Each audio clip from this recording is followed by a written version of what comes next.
The Lord's of Salem 1696 की कहानी है। कहानी शुरू होती है और हम देखते हैं एक आदमी को जो कि अपनी डायरी में 7 विचेस के बारे में लिख रहा होता है जो सेलम के जंगलों में शैतान की पूजा करती हैं। वो इस बात का इरादा करता है कि वो उन सब को मार देगा। वो 7 विचेस वहाँ पर एक रिचुअल कर रही होती हैं जिसका मकसद ये होता है कि सेलम की औरतों के अंदर से शैतान पैदा हो सके। उन 7 रिचुअल्स में सबसे बड़ी रिचुअल का नाम था मार्गरेट मॉर्गन। उसके बाद हम देखते हैं मंडे का दिन होता है और हमें एक लड़की दिखाई जाती है जिसका नाम हेडी होता है। वो एक रेडियो चैनल की होस्ट होती है और एक अपार्टमेंट में किराए पर रह रही होती है। वो न्यूज़पेपर रिसीव करने अपने रूम से बाहर आती है। उसे ऐसा महसूस होता है जैसे रूम नंबर 5 में कोई है, जबकि रूम नंबर 5 काफी टाइम से खाली था। इसलिए वो पूछती है कि वहाँ पर कोई नया किराएदार आया है। उसे इसका कोई रिस्पांस नहीं मिलता और दरवाजा बंद हो जाता है। फिर हेडी अपने कुत्ते को घुमाने लेकर जाती है और वो मालिक मकान लेसी से उस किराएदार के बारे में पूछती है। इसके जवाब में वो कहती है कि मैंने वहाँ पर कोई किराएदार नहीं रखा। हेडी कहती है मैंने 5 मिनट पहले ही किसी को वहाँ पर देखा है। लेसी कहती है मैं तुम्हारी कंफ्यूजन दूर करने के लिए एक बार रूम को चेक कर लूंगी। हेडी के जाने के बाद वो रूम नंबर 5 को देखने जाती है, लेकिन वहाँ पर उसे लॉक मिलता है। ये देखकर वो वापिस आ जाती है। फिर रात को हेडी रेडियो स्टेशन से घर जा रही होती है तो उसे रिसेप्शन पर एक बॉक्स मिलता है जो उसके लिए होता है। वो नहीं जानती थी कि वो बॉक्स कहाँ से आया है। बॉक्स के अंदर एक साउंड रिकॉर्डर होता है और उसके ऊपर सिर्फ द लॉर्ड्स लिखा होता है। खैर वो उस बॉक्स को उठाकर घर ले जाती है। साथ में उसका एक कोलीग हरमन भी उसके साथ होता है। घर जाके हरमन उस रिकॉर्डर को प्ले करता है लेकिन वो उससे नहीं चलता। इसके बाद हेडी उसे प्ले करती है तो वो फौरन चल जाता है। उस टेप रिकॉर्डर में बहुत खतरनाक किस्म का म्यूजिक था। जैसे ही हेडी उसे सुनती है उसे अजीबोगरीब होना शुरू हो जाता है। इसके फौरन बाद हम 1696 का एक सीन देख रहे होते हैं जिसमें वही विचेस एक औरत के पेट से बच्चा निकाल रही होती हैं। वो उसका बच्चा निकाल लेती हैं और वो बच्चा एक आम इंसानी बच्चा होता है। ये देखकर वो बच्चे को मार देती हैं। हेडी की ये हालत देखकर हरमन म्यूजिक ऑफ कर देता है। वो हेडी से पूछता है कि क्या तुम ठीक हो।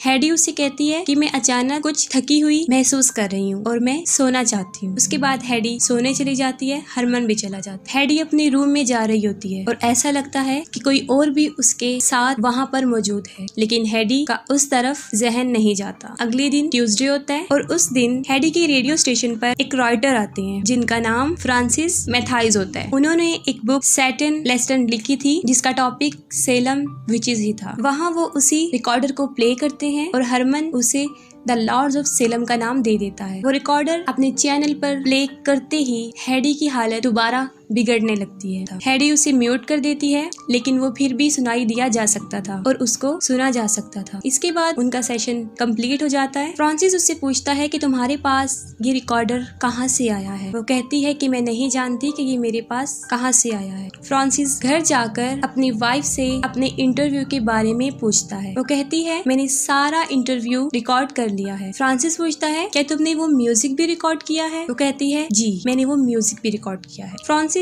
पहले द लॉर्ड्स ऑफ सेलम नाम सुन चुका था लेकिन उसे कुछ याद नहीं आ रहा था। हेडी अपने घर पहुंच जाती है। अपने रूम की तरफ जा रही होती है तो लेसी उसे बुला लेती है और अपनी सिस्टर से मिलवाती है, सोनी और मेगन। वो हेडी को अपने पास बिठाने के लिए बुलाती हैं, लेकिन हेडी के डॉग को भूख लगी थी इसलिए वो पहले अपने रूम में जाती है। जैसे ही हेडी अपने डॉग को खाना दे रही होती है फिर एक औरत उसके पीछे काफी देर तक खड़ी रहती है लेकिन हेडी को पता नहीं चलता। फिर वो नीचे उन लोगों के पास आ जाती है और वहाँ पर उसे पता चलता है कि मेगन हाथ पढ़ सकती है। फिर वो उसे अपना हाथ दिखाती है। मेगन उसे कहती है कि तुम्हें अपने दिमाग को कंट्रोल रखना चाहिए और आहिस्ता आहिस्ता वो उससे काफी अजीब तरीके से बात करना शुरू कर देती है। वो हेडी से बदतमीजी करती है जो हेडी को पसंद नहीं आती और वो वहाँ से उठकर चली जाती है। आधी रात को हेडी अपने डॉग की आवाज सुनती है और वो उसको देखने जाती है। वो देखती है कि उसका डॉग रूम नंबर 5 के दरवाजे पर खड़ा है। वो उसे वहाँ से लेकर चली जाती है और रूम नंबर 5 का डोर खुद ब खुद खुल जाता है। हेडी उसके अंदर चली जाती है और दरवाजा खुद ब खुद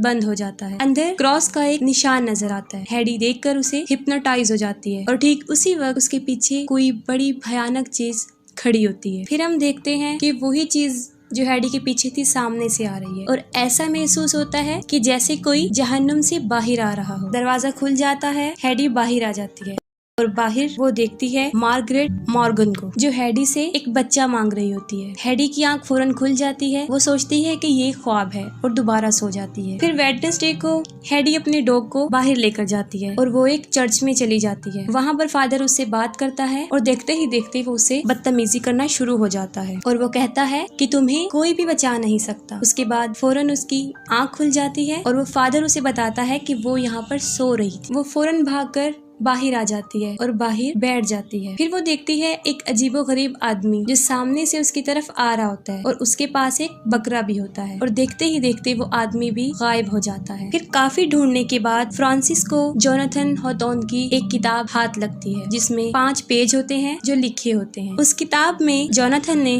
उन 7 विचेस को द लॉर्ड्स ऑफ सेलम कहा और लिखा था कि 27 सितंबर 1696 को जोनाथन ने उन विचेस को पकड़ लिया था और मार्गरेट ने भी इस बात को तस्लीम कर लिया था कि वो शैतान की पूजा करते हैं और उनको जिंदा जलाया जा रहा था। उन पेजेस के लास्ट में कुछ म्यूजिक नोट्स थे। उस म्यूजिक को पियानो पर प्ले किया जाता है और वो सेम वही म्यूजिक बन जाता है जो हेडी को मिला था। फिर थर्सडे को फ्रांसिस उस बुक के राइटर के पास जाता है और उसी डायरी के बारे में पूछता है। इसके बदले में वो कहता है कि मेरे पास वो डायरी तो नहीं है लेकिन मैंने वो सारी पढ़ रखी है। फ्रांसिस उससे पूछता है कि क्या कोई ऐसी चीज है जो उस किताब में नहीं थी और तुमने नहीं पढ़ी। फिर वो मार्गरेट की शर्त के बारे में बताता है और शर्त ये थी कि जब मार्गरेट को जलाया जा रहा था उसने कहा था कि सेलम की रहने वाली जो बेटियां हैं उनकी पैदा होने वाली बेटियों को मार दिया जाएगा और शैतान भी उन्हीं में से पैदा किया जाएगा। फिर हेडी हरमन को बताती है कि मैं जब भी वो म्यूजिक सुनती हूँ मुझे कुछ होने लगता है। फिर सडनली हेडी को खांसी होना शुरू हो जाती है और खांसने के बाद उसके मुंह से खून आ जाता है। हरमन डर जाता है और वो फौरन एम्बुलेंस को कॉल करता है। फिर हेडी देखती है कि हरमन के पीछे कुछ अजीबोगरीब लोग खड़े हैं। उनमें से ये आदमी हरमन को टच करते हैं, वो फौरन मर जाता है। फिर वो हेडी को भी पकड़ लेते हैं, वो उसका ऑपरेट करते हैं और उसके पेट को फाड़ देते हैं और एक कीड़े जैसा जानवर उसके पेट से निकालते हैं। इसके बाद दोबारा वो जाग जाती है। हेडी को समझ नहीं आ रहा होता कि ये सब कुछ क्या है, क्या सही है क्या गलत है। उसकी मेंटल एबिलिटीज भी बुरी तरह डिस्टर्ब हो रही थी और वो इन सब से बचने के लिए ड्रग्स लेना शुरू कर देती है। फ्राइडे वाले दिन वो ड्रग्स ले रही होती है तो अचानक से उसके दरवाजे पर नॉक होती है। वो देखने जाती है तो वहाँ पर वो तीनों बहनें खड़ी होती हैं। वो उन्हें अंदर बुला लेती है। दूसरी तरफ फ्रांसिस हेडी के बारे में रिसर्च कर रहा होता है जहाँ पर उसे पता चलता है कि हेडी का असल नाम एडिलहेड एलिजाबेथ है। थोड़ी रिसर्च के बाद उसे पता चलता है कि वो भी जोनाथन के उस शर्त में आई हुई एक लड़की। वो फौरन हेडी को कॉल करता है जो फोन मेगन उठाती है और कहती है कि रॉन्ग नंबर है और फोन बंद कर देती है। हेडी बेहोश होती है और वो तीनों बहनें हेडी को रूम नंबर 5 में ले जा रही होती हैं। लेसी रूम नंबर 5 के डोर पर वही निशान बनाती है जो उन विचेस के फेस पर बना हुआ था। इसके अलावा वो सिंबल रिकॉर्डर पर भी बना हुआ था और इवन के जोनाथन की डायरी पर भी। डोर के करीब आकर वो तीनों शैतान से प्रेयर करती हैं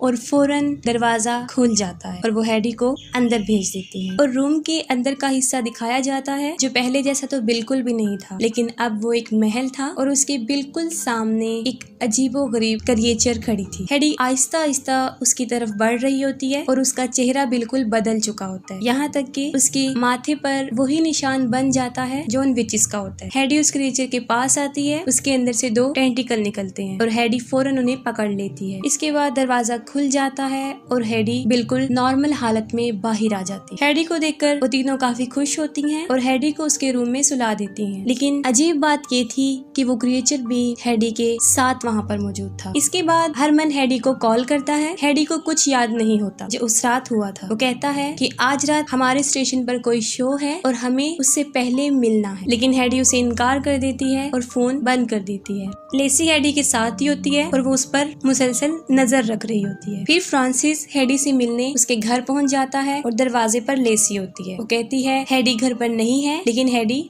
घर पर ही होती है। लेसी कहती है कि तुम अंदर आ जाओ और हेडी का वेट कर लो। अंदर वो तीनों बहनें उससे मुख्तलिफ सवालात करना शुरू कर देती हैं। फ्रांसिस उन्हें बताता है कि हेडी से मैं रेडियो स्टेशन पर मिला था और वहाँ पर द लॉर्ड्स ऑफ सेलम का रिकॉर्डर भी सुना था और मेरे पास कुछ इम्पोर्टेंट इन्फॉर्मेशन है जो मुझे हेडी को देनी है। और यहाँ से बात खराब होना शुरू हो जाती है। लेसी फ्रांसिस से काफी बदतमीजी करती है। फ्रांसिस उसे इग्नोर करता है, लेकिन सिचुएशन काफी खराब थी। वो जैसे ही उठकर जा रहा होता है, सोनी उसके सर पर पेन से वार करती है और वो नीचे गिर जाता है। फिर वो उसी पेन से उसे बहुत शदीद मारते हैं और उसकी जान ले लेती है। फिर रात को शो के लिए हरमन उसे लेने आता है। फिर से वो तीनों वहीं पर खड़ी होती हैं। उसे भी वो रोक लेती हैं, लेकिन हरमन वहाँ पर आता जाता रहता था, वो नहीं रुकता और सीधा उसके रूम की तरफ चला जाता है। वो हैडी के रूम की तरफ आता है, दरवाजे को नॉक करता है और लेसी वहाँ पर पहुँच जाती है। लेसी के कुछ करने से पहले हैडी फौरन वहाँ पर आ जाती है और वो हैडी को कहती है कि तुम हरमन को कहो कि वो तुम्हारा बाहर वेट करे, और हैडी वही करती है। हरमन को ताज्जुब होता है, वो हैडी से पूछता है, लेकिन वो कुछ कहे बगैर दरवाजा बंद कर देती। फिर वो दोनों हॉल में चले जाते हैं और हैडी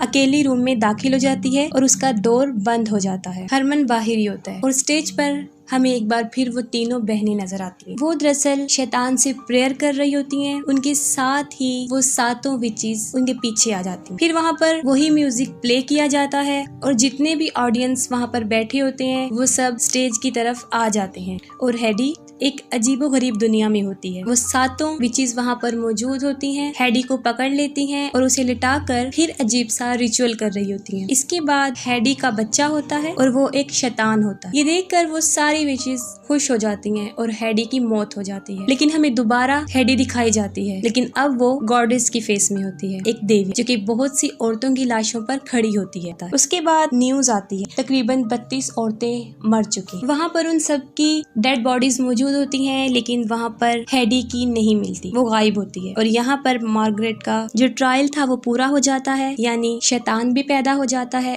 और सेलम की बेटियों की मौत हो जाती है। वो गॉडेस इसलिए बनी थी क्योंकि उसने एक शैतान को पैदा किया था और अब वो सारी विचेस की तरह बन चुकी है और सब लोग उसकी भी पूजा करेंगे और मूवी एंड हो जाती है।